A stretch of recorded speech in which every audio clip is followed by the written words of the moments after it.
тему о том, We are thinking that if someone believes it is possible to supply such weapons to a war zone in order to strike our territory and create problems for us, then why do we not have the right to supply our weapons of the same class to those regions of the world where there will be strikes on the sensitive facilities of those countries that are doing this against Russia? So the response could be asymmetric.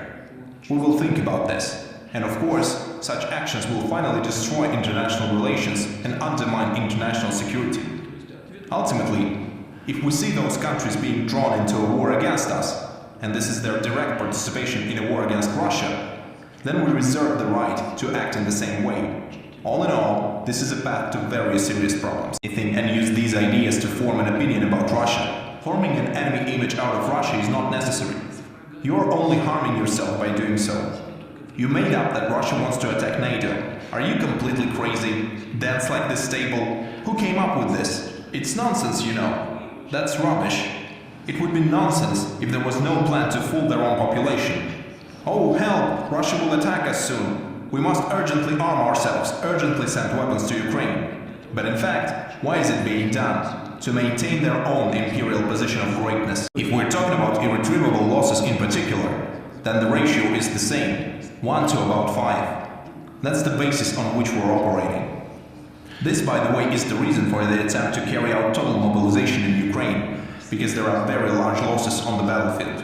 We know from the Ukrainian side, and this is an open secret, that the US administration is insisting that the threshold be gradually lowered from 25 to 23, then to 20 years, and then to 18, or immediately to 18.